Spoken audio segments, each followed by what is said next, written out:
Tuhan bersama-Mu. Dan bersama rohmu. Inilah Injil Yesus Kristus menurut Matius. Dimuliakanlah Tuhan. Yesus berkata kepada murid-muridnya, apabila Anak Manusia datang dalam kemuliaan, dan semua malaikat datang bersama-sama dengan Dia, maka Ia akan bersemayam di atas tahta kemuliaannya. Lalu semua bangsa akan dikumpulkan di hadapannya, dan Ia akan memisahkan mereka seorang daripada seorang, sama seperti gembala memisahkan domba dari kambing. Ia akan menempatkan domba-domba di sebelah kanannya dan kambing-kambing di sebelah kirinya.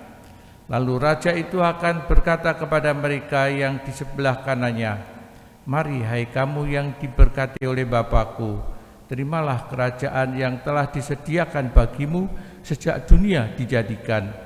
Sebab ketika aku lapar, kamu memberi aku makan. Ketika aku haus, kamu memberi aku minum.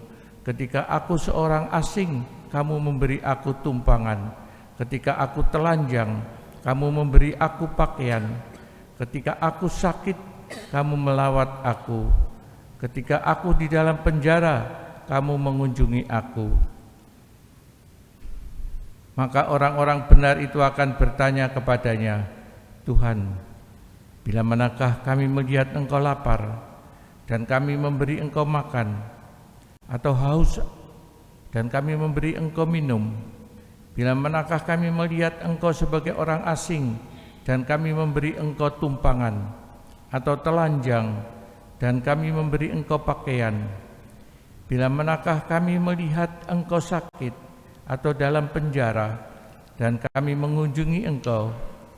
Maka raja itu akan menjawab mereka, aku berkata kepadamu, sesungguhnya segala sesuatu yang kamu lakukan untuk salah seorang dari saudaraku yang paling hina ini, kamu telah melakukannya untuk aku.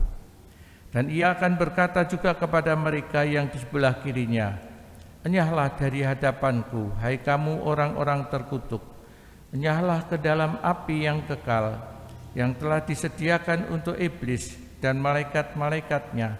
Sebab ketika aku lapar, kamu tidak memberi aku makan. Ketika aku haus, kamu tidak memberi aku minum. Ketika aku seorang asing, kamu tidak memberi aku tumpangan. Ketika aku telanjang, kamu tidak memberi aku pakaian. Ketika aku sakit dan dalam penjara, kamu tidak melawat aku. Lalu mereka pun akan bertanya kepadanya, Tuhan, bila manakah kami melihat Engkau lapar atau haus, atau sebagai orang asing, atau telanjang atau sakit, atau dalam penjara, dan kami tidak melayani Engkau?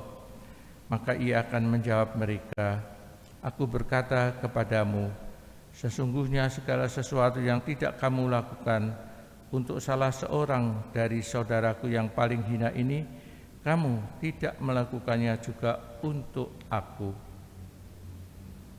Dan mereka ini akan masuk ke tempat siksaan yang kekal, tetapi orang benar masuk ke dalam hidup yang kekal. Demikianlah sabda Tuhan.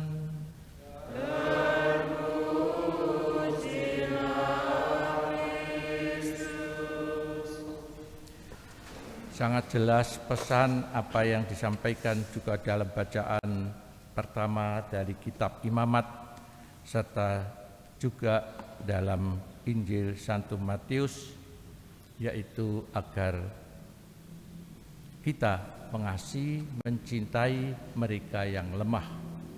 Sini dikenal dengan KLMTD, kecil, lemah, miskin, tersingkir, difabel. Pelayanan kepada saudara-saudari kita yang lemah, miskin, tersingkir, dan difabel. Dan di dalam gereja ataupun di dalam pelayanan umat, kita tahu ada yang disebut juga diakonia, pelayanan kasih. Saya kira ini menjadi sesuatu yang sungguh sangat vital ataupun yang sangat berharga, yang sangat penting dalam pelayanan-pelayanan.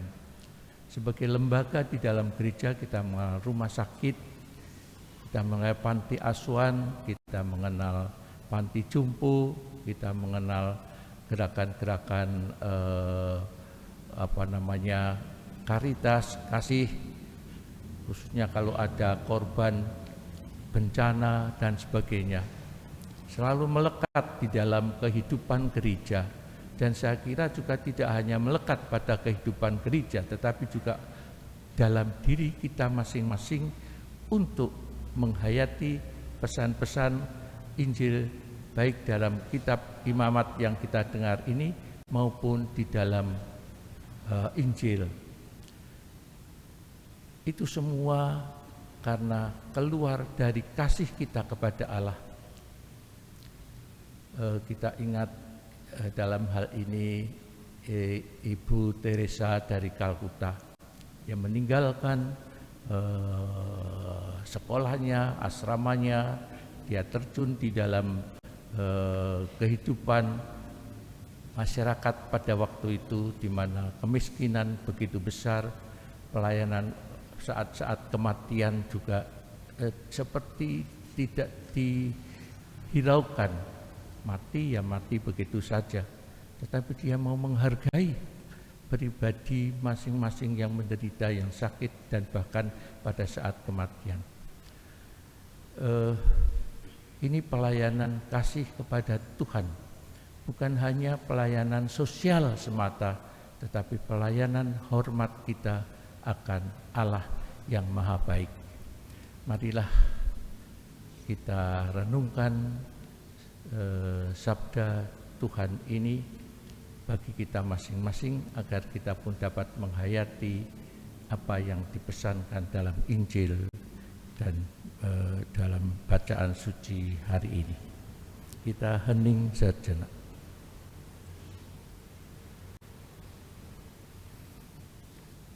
Kemudian kepada Bapa dan Putra dan Roh Kudus.